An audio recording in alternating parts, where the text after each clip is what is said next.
Hello to you, our viewers. We welcome you to this latest edition of the News in English on Rwanda Television. My name is Serge Nhori. We will begin with the headlines.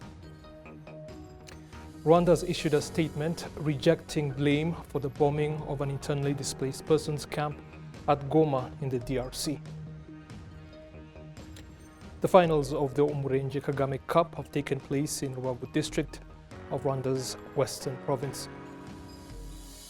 And on the international scene, Malawi is grappling with an unprecedented rise in the water level of its largest body of water, Lake Malawi.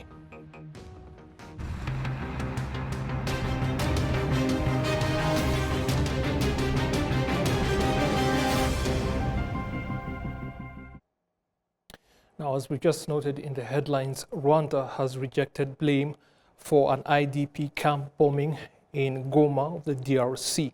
Now, the following is a statement that the country issued on Sunday, the 5th of May, 2024. I'll read it to you in its entirety.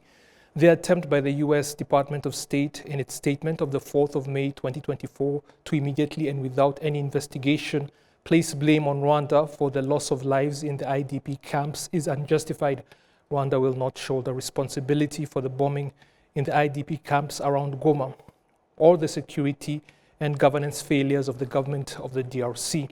Warnings about the FARDC placement of heavy artillery within IDP camps has been issued by organizations in Goma, including Médecins Sans Frontières. This was followed by the deadly shelling witnessed by hundreds of people, including those affected, as well as the targeted point-blank shooting of protesters in the IDP camp by the FARDC and Burundian armed forces deployed in the DRC. Credible investigation and verification should be completed first to establish what really happened. The scapegoating of Rwanda by the U.S. government for the shortcomings and wrongdoings of the DRC has become a pattern and predictable. This endorses the belligerent position of the DRC government, including the FARDC's coalition with the FDLR genocidal militia, Wazalendo, European mercenaries, SADC forces, Burundian armed forces. The position taken by the U.S. government raises serious questions about its credibility as a facilitator in the region and undermines its ability to play a constructive role towards a peaceful solution.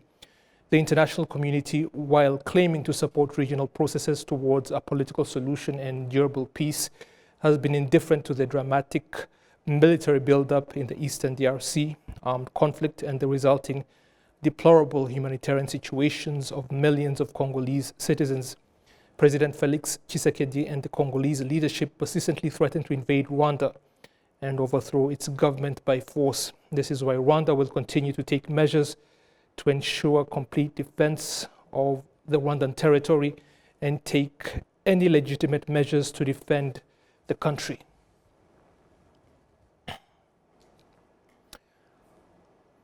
Now to other matters.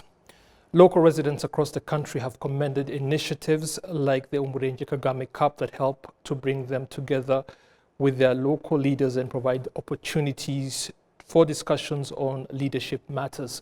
On Sunday, the finals of the Cup were held in Rubavu district of the Western Province.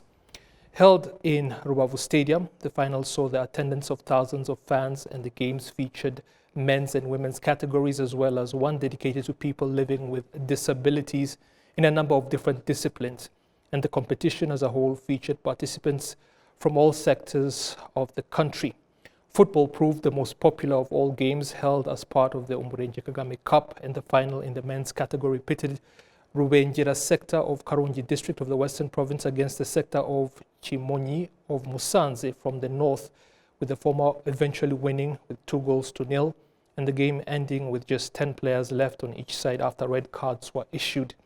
In the women's category, Murunda sector of Rutsiro district of the Western Province won the cup after defeating Mahembe of Nyamasheke district of the Western Province 2-0 as well.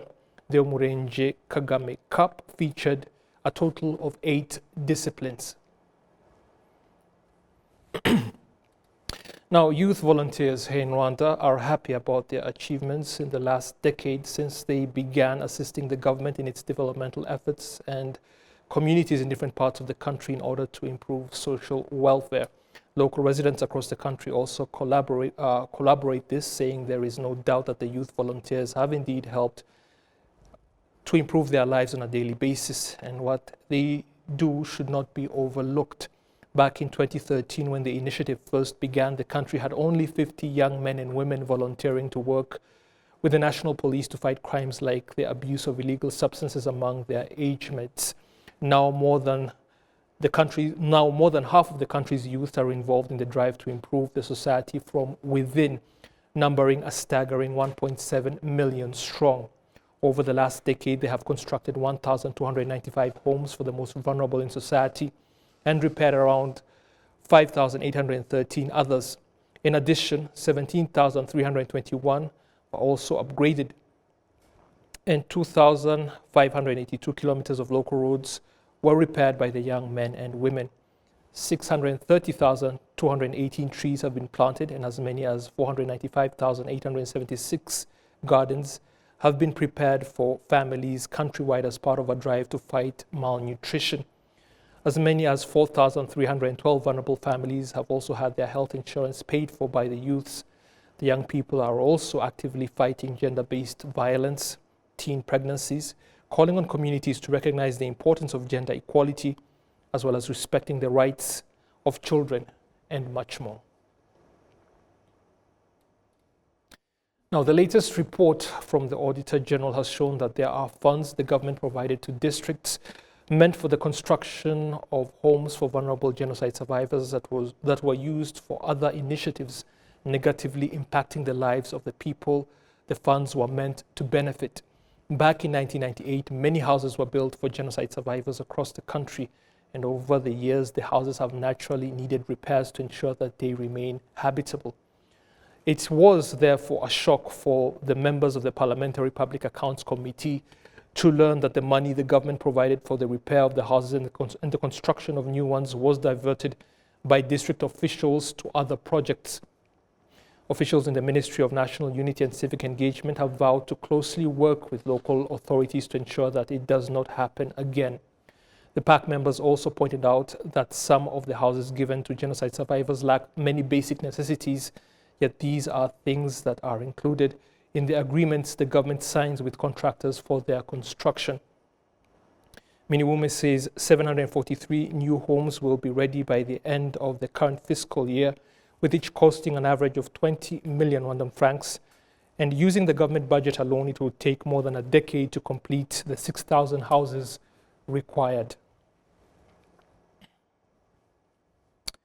Now to the northern province, where local residents in Musanze and Burera districts have continued to express concerns over flash floods, with torrents coming down from the volcanoes, breaching barriers and reaching their homes and farms, causing havoc. The damage caused by the water not only disrupts their daily activities, but also damages local road networks, making it difficult for farmers to get their produce to markets on time. Sector authorities have been urging their superiors to look into the matter, while district authorities say they are coordinating with the Rwanda Water Resources Board to effectively address the issue. The first phase to deal with the torrents started 4 years ago and cost 1 billion Rwandan francs, with other phases meant to cost as much as 35 billion Rwandan francs in total.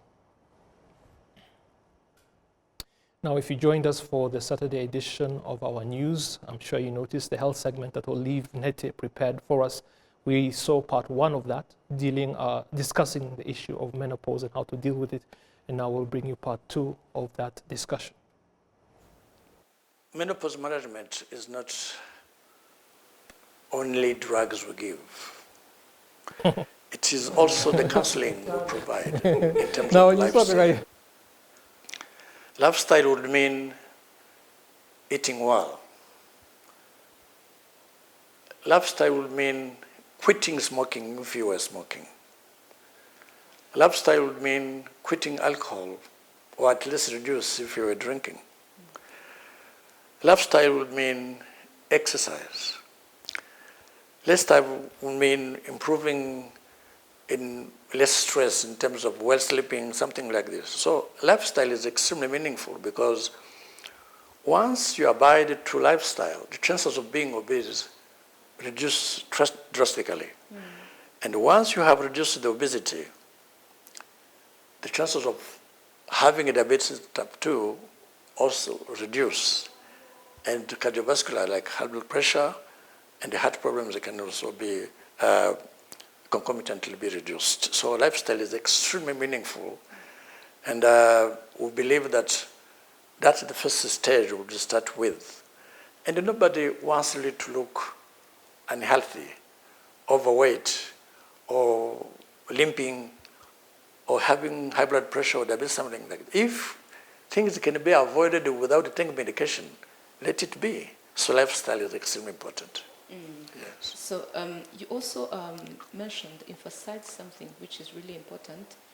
You mentioned about depression, mental health in general. Yes. How does this stage of life affect the mental health of this woman who is switching from one stage of life to the other? And also, what strategies can women employ to maintain their emotional well-being? Let me start by telling you that actually mental health is a complex situation which can be influenced by many factors. But because we're talking about menopause, let me talk about a subtopic I'd like to emphasize on, the intimate relationship. The intimate relationship is something extremely important. We are made to be related to one another. Women are made to be related to their husbands.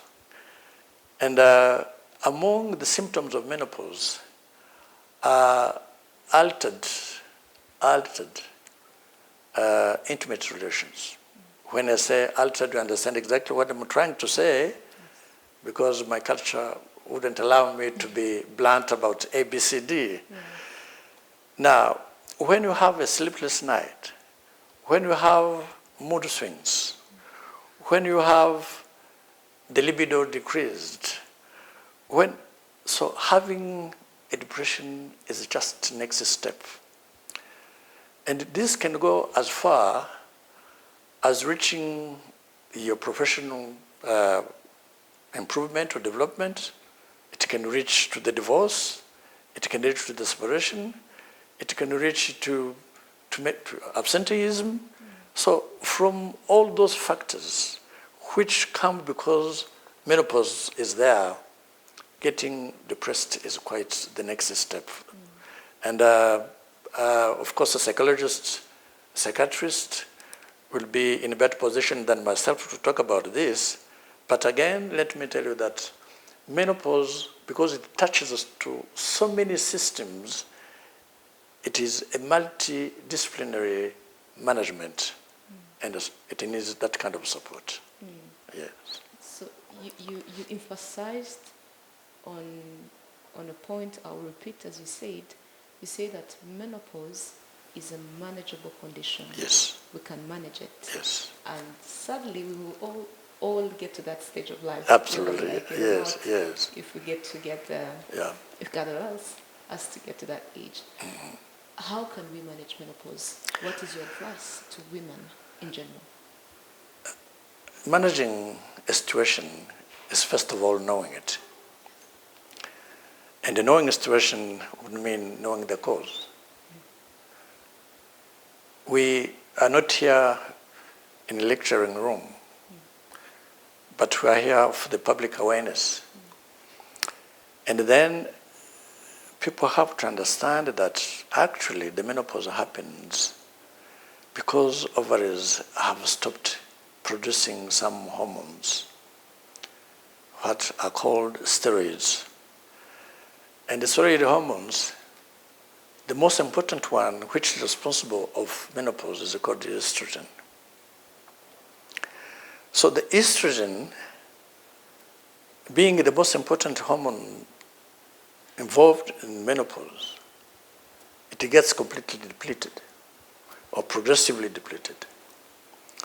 So one of the key management options is to replace what is lost. And because the menopause starts when people are still young, productive, something like this, and since women's reproductive health is mostly made of estrogens, and progesterone. So when we replace what is lost by what can be brought in, the chances of improving the quality of life becomes much higher. We start by replacing what is lost. So estrogens are given in many forms. It can be tablets, it can be implant, it can be gel, it can be many, many forms. And then we've got also some progesterone, because progesterone is added to estrogens to mimic the normal condition of the woman when she was still young and well producing hormones. And this is done in the period where we have the patients in the perimenopause and menopause. But when we have reached postmenopause, we don't need this kind of hormone replacement anymore. It can take maximum 10 years. We wouldn't go beyond this, because each drug, anything which was not made by the Lord, by God, we are never sure of it. They can have, especially things which are man-made, you never know. And some of the conditions which can be brought in by the hormones, we know them. And we are there to make sure that they don't happen when we are providing this kind of therapeutic. Number two, there are some supplements we give. The supplements in forms of vitamins, and these are extremely important. But also because, as I mentioned earlier on, because menopause is a multidisciplinary condition, when you come to many other conditions like diabetes, like cardiovascular diseases, like osteoporosis, of course, our colleagues in those disciplines will come to help us to deal holistically about our patients and their management in the very best way we can. Yes. You also mentioned a crucial thing about counseling. Yes. How is that necessary and helpful in this, by supporting people in this stage? Again, the motivation of this session, I believe, it's a public awareness. And everything will be just focusing on education, education, and education. Let me put it this way. Many years ago, menopause wouldn't have been a problem of interest, because the life expectancy was extremely low. People would die around 50 years of age. And before the menopause stinks in, so it was not really a priority. And actually, even if when the patients had that kind of problem, it was not known as such. But from then to today, the life expectancy has increased drastically. Taking an example to our Rwanda here, the last statistics show that our life expectancy has reached 69 years. Maybe as we speak now, it has gone beyond 70. So we have got a category of patients who will be working from, let's say, 45 to 65 years of age, the time of retirement, working and having those kind of menopause, but without knowing exactly what it is, what they are facing, and how they should be dealing with this kind of situation. That's where the awareness comes in. That's where education comes in. And when you talk about education and awareness, this is counseling. And that's what we're doing today. This is a good start. Thank you, Olive Nete, for that interview. Now, the BK Arena has hosted a spirited worship and praise concert entitled Wahozeo album launch, led by the artist Krizo Dasingwa. The highly anticipated event has attracted a diverse audience, including prominent figures from the gospel music scene. Now, Adams Kwizera is there and covered it for us. Take a look. Thank you, Serge.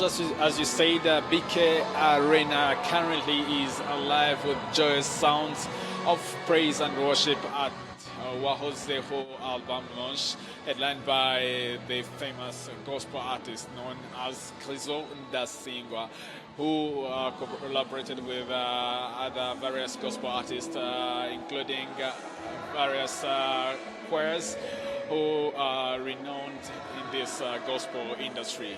It's a full house event which was attended by various artists, as I said, and even preachers who are renowned in various churches in the city of Kigali. Thank you so much. We've come to the end of this edition. Before we go, however, let us once again take a look at the headlines. Rwanda has issued a statement rejecting blame for the bombing of an internally displaced persons camp at Goma in the DRC. The finals of the Umurenge Kagame Cup have taken place in Rubavu district of Rwanda's western province. And on the international scene, Malawi is grappling with an unprecedented rise in the water level of its largest body of water, Lake Malawi.